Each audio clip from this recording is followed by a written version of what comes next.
YouTube, welcome. As you know, there is gonna be a new pack in Master Duel in a couple of days, and I want to give you again my opinion on what you should do with your gems. Should you pull for it? Should you not? What should you do? Everything that's coming out, everything you need to know. Let's get into it. We have 5 guaranteed cards, 3 of which are from different archetypes. Let's firstly take a look at the 2 that are not from the archetypes. We got Rescue Hedge card. Now this card allows you to banish it, special summon 2 level 3 or lower monsters from the deck with some restrictions to it. Now what do I think of this card? Obviously, as any other rescue card, it's some play very rarely. In some decks it could be decent, but I wouldn't really keep my gems for it. I don't think it's really that big of a deal. It is not that meaningful. Moving on, we've got the Enn Master pack bit. Now this card is a decent synchro monster. When it's synchro summoned or sent to the graveyard, you can target one monster your opponent controls or one monster in your own graveyard, place it in the spell and trap card zone by discarding a card as a continuous trap card. Then if you place this card, you can then activate the effect, special summon one face-up monster card from your spell and trap card zone. So this has some very interesting uses. I don't think there's any deck that can make insanely good use of it at the moment, except for example Snake Eye. And yes, Snake Eye again, obviously. I mean, this is just the best deck that can make use of the cards placed in the spell and trap card zone, although it can see a decent play as a good removal tool because you can just dump it into the graveyard as well. So maybe you're gonna see it every now and then, and maybe getting one copy of it is fine. Getting multiple doesn't really make that big of a difference for me. So let's proceed with the first new archetype that is gonna come out. Raid Raptor's new support, Rising Rebellion Falcon. This is the new boss monster and it's an absolute powerhouse, unaffected by the card's effects, which is already insanely broken. Also, when this card is succeed summon, you can destroy as many cards from the field as humanly possible, which is just insane. And then if you have 3 different Raid Raptor monsters with different names attached to it, basically, which is not too hard to do, you can then deal damage to your opponent equal to the original attack of all the monsters destroyed. On top of that, you can copy one of your Raid Raptor Exceed monsters effects in the graveyard, which you don't really care about too much because overall you're just gonna win the game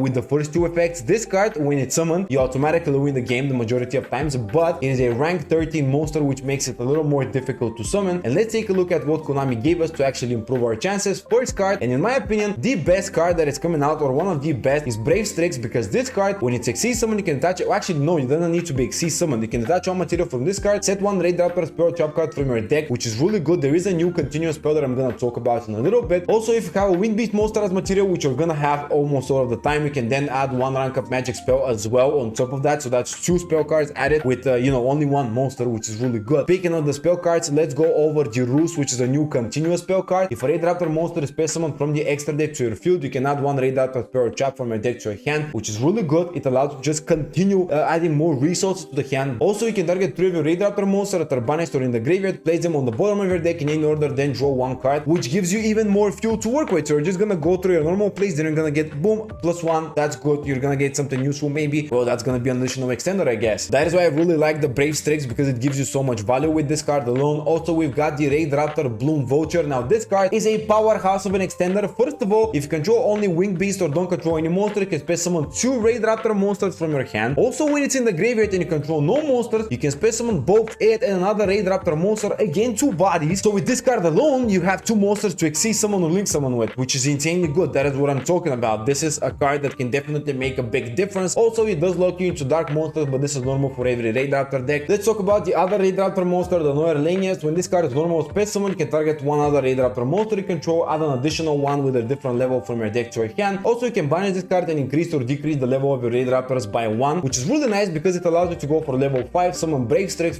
go into the Roost, and you go from there, and it's just really good. Now, there is more Raid Raptor support that is coming out as well, but I'm not gonna talk about every single card. You can take a look at the other cards. They're really good ones as well. Now, moving on, let's talk about one of the, actually my favorite that is coming out, Ice Barrier support. Now, you know me, you've seen my Ice Barrier video, you know that I like this deck. It's really cool. The new support is actually really interesting as well. It has some really interesting and neat things to do with it. Now, let's take a look first of all at Lancia. Lancia is a level 10 boss monster, which is something that you're gonna summon the majority of times. Once per turn, if your opponent special summons a monster, you can special summon 1 Ice Barrier monster from your hand, deck, extra deck, or graveyard. Then you can chain 1 attack position monster defense position. So you don't really care about the attack to defense, but special summoning a monster from deck, extra deck, graveyard, whatever, it's just such a good effect, and there are definitely good targets. Also, when this face-up card is it leaves the field because of an opponent's effect, you special summon 1 Ice Barrier synchro monster. Although it's not really that big of a deal, I guess it does something because you can go into the Trishula. It's not really that insane compared to the first one. Now, why is the first one good? Well, let's take a look at some of the other new cards that are coming out. We're gonna talk about basically all of them here except for the trap card, because the trap card, hey, actually no, let's just talk about the trap card as well, and I'm gonna include one more. So we're gonna go over the Gorgus, I don't know what the name of this card really is, While we control Ice Body and Monster, your opponent cannot activate the effects of monsters in the graveyard, which is just a really nice floodgate effect. This is something that you would special summon from your deck. Also, if you control Ice Body and Monster, you can special summon this card from your hand, which gives you an additional body, and it's a level 6, which is nice. And if this card normal special summon, you can special summon one level 5 or lower Ice Body and Monster from your hand or graveyard. This means not only do you get an additional body for free, you get an additional body as a revive or special summon from the hand. Also, you get a floodgate effect, which can resolve off of special summoning Lancia, which can definitely come in handy a lot of the times. So this card is one of the good targets to actually summon from Lancia, but there is also another one that I'm gonna talk about as well. Now, next card is Mirror Jade of the Ice Barrier. This monster is really good because it's a tuner, and you actually have a good target to dump in the graveyard with the Ice Barrier effects. Because you need to dump to the graveyard a tuner, this is gonna be the card you're gonna send. This card, first of all, you can tribute one other effect monster, special summon up to 3 tokens, which is good. But also, let's talk about the graveyard effect. If this card sends to the graveyard, you can add one of your Ice Barrier cards that is banished or in your deck, which is really good. It's a searcher the moment you dump it into the graveyard, so it gives you more value just from sending it to the graveyard, which is something that the deck kind of needed, because the cards you're gonna dump to the graveyard usually are not gonna be insanely useful for you, but now it is actually a really strong target. Also, as of the tokens, you can increase their level, by the way, as well, which is crazy, and you can go only for water synchro monsters, which is normal. It is a water synchro deck. I'm definitely gonna be playing this deck, but this is a big deal. These two cards alone are a big deal. The synchro monster gives you actually something good to synchro summon into that is from the archetype. Now let's also talk about the medallion. This card receives a new artwork, which I guess it's nice if you want to pull for that. I do like the artwork, it looks really cool. And also the trap card. This card, your opponent cannot activate card effects in response to the activation of Ice Barrier monster effects, but also you can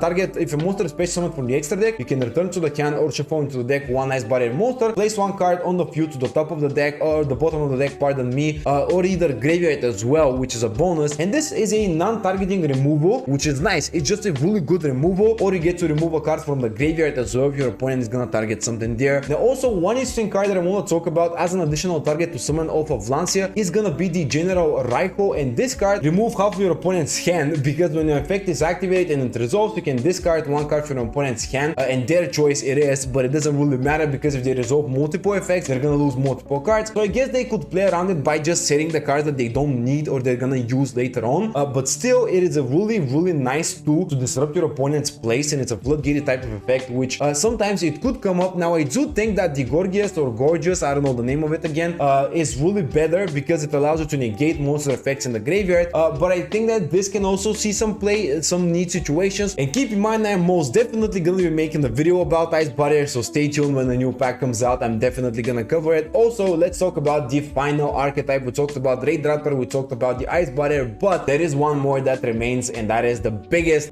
announcement. Voiceless Voice is coming to Master Duel. Now, people might not be as excited, but there is one particular reason for that. When Voiceless Voice came out, people weren't that excited because it was Snake Eye era and people were just playing Snake Eye. Obviously, there were a lot of people who actually were hyped about this archetype, but because it was Snake Eye era, people didn't really play it that often in tournaments and stuff like that. But this is actually a really strong archetype, dude. First of all, we got the School Guardian. This card has a couple of broken effects. When this card is ritual summon, you can add one voice monster or one ritual monster, warrior or dragon, so you can search out a different monster than just a Voiceless Voice. You see what I'm talking about? Also, when your opponent activates a card or effect, while you control this card, you can just negate it, simple as that, and destroy it. It's just a clean negate and destruction effect, which is really good. Also, we have another ritual monster. We've got the Safia Divine Dragon of the Voiceless Voice. This card allows you to, when it's ritual summoned, if you have low the prayers of the Voiceless Voice on your field or graveyard, which you're gonna have the majority of times, you get to draw one, then discard one card. When an attack is declared as well involving a light monster, you can then discard one random card from your opponent's hand, which is just like, you know, slightly decent effect, not too bad. During the end phase, add one light monster from your deck to your hand, but during your opponent's end phase, so really what you want to do is you want to draw the 2 cards, discard one, then use it for something else. Now, speaking of the low, let's talk about the low, the prayers of Voiceless Voice. This card basically allows you to use it as the only material for the ritual summoning, so this is why you're gonna have this card available the majority of times, because you need it. And if this card is normal special summon, you can place one Voiceless Voice continuous spell or trap from your deck face up in your spell and trap card zone, so there are a lot of good targets for them. We're gonna talk about that as well. And also, if a light ritual monster is special summon, you can bring this card to the field, which gives you an additional body to work with. Now let's talk about another really strong monster. We've got Sauravis. First of all, you can special summon him by shuffling 2 spell cards from your hand or graveyard to the deck, including one ritual spell. Also, when your opponent activates a card or effect, you can return this card to the hand and special summon one light warrior or dragon ritual monster. So this is really good, not only because you can summon any of the Voiceless Voices, but that's not all. You can actually summon another one, and a really good target is gonna be Sauravis the Ancient and Unended, because this card, when your opponent activates say it's a card or effect that targets a monster, you can negate it. Also, when your opponent special summon a monster, you can then return this card to the hand and again negate it, which means you're actually gonna return it to the hand before it's shuffled back to the deck during end phase, so you even get +1 off of that effect. So alone, Sauravis, which you can special summon for free, technically gets you an additional monster that has 2 negates, returns to the hand, so it goes +1, and you keep the Sauravis as well to the hand as well, which is crazy. That's what I'm talking about. That's why I think this deck is so good. Now, next card on the list is Safia. Now, Safia, first of all, allows you to ritual summon by banishing it from the graveyard, so it gives you an additional way to ritual summon. Also, you can discard it, add 1 ritual spell from your deck to your hand, then you can add 1 light ritual monster. So it's literally just preparation of rights. It's such a good card for the deck. Also, we're not gonna talk about any further. Let's go over the continuous spell cards. We've got Barrier of the Voiceless Voice, which gives you protection effects. Your opponent monster can only target ritual monsters for attack. Also, your opponent cannot target light monsters you control with card effects. This is a nice protection effect. Also, during the main phase, you can add 1 Voiceless Voice card or 1 School Guardian ritual monster from your deck to your hand. So it gives you +1. Also, it gives you protection. Now, we also have the Blessing of the Voiceless Voice. Exile one of your Voiceless Voice cards that is banished or in the graveyard, return it to the hand. Also, if a non-ritual monster is normal special summon face up, you can ritual summon White Light ritual monster, so you can ritual summon during your opponent's turn as well, and you can make some really good plays come out of this. Also, we've got the Prayers of the Voiceless Voice, which is essentially just the ritual card for the deck. So this card essentially allows you to ritual summon, then you can banish this card from a graveyard, special summon 1 Sauravis, or 1 Safia, Queen of Dragons, or 1 School Guardian. So it does give you a really good reason to actually use it and not just use the other ones. Now let's talk about the trap cards real quick. We got Guardian of the Voiceless Voice. If a non-ritual monster controls destroyed by battle card effect, is space summon 1 School Guardian from your deck, which is really strong. Also, you can send the space up card from a spare trap card to the graveyard. 1 ritual monster gains the attack of all of the other opponent monsters combined, which is really nice. But the bigger one is the Radiance of the Voiceless Voice, because during the main phase you can activate one of those effects. Target card your opponent controls up to the number of light ritual monsters. Destroy both this card and as many of them as possible, which is really good. Also, you can shuffle 1 light ritual monster, and then you can add to your hand or space summon 1 Voiceless Voice monster from your deck, which is another way to get access to Sauravis. And you overall have just so many good monsters that can just do so many different things. That is why I'm saying that this deck will see a lot more play compared to the TCG. And if you're gonna pull for a deck, might as well pull for this one. This is, I mean, by far the best deck in my opinion to pull for in the selection pack. Am I gonna pull for it? If you ask me, absolutely. This pack is really good. It gives you Voiceless Voice, which is a really good competitive deck. It gives you some support for 2 other instant decks, Raid Raptor being the one that you're gonna be more excited about, obviously. But overall, it's just the archetypes, the staples, and the other cards are not really that big of a deal, at least the ones that they showcase. Obviously, they didn't showcase too much, so there might be new stuff coming out as well together with these. But overall, if you want to pull for Voiceless Voice, absolutely do that. I think this is one of the best archetypes. It's gonna be one of the best ritual archetypes, if not the best, because you also have a lot of good ritual support. For example, you have Diviner the Herald. On top of that, you got Preparation and Pre-Preparation of Rites, which are 2 incredibly useful cards. Not to mention, you also have stuff like Herald and all that, so you can definitely make a lot of good use of these cards. I'm a big fan of this pack. Let me know what you think in the comments below, and I will see you in the next video. Also, stay tuned because I'm gonna be making videos about those archetypes as well.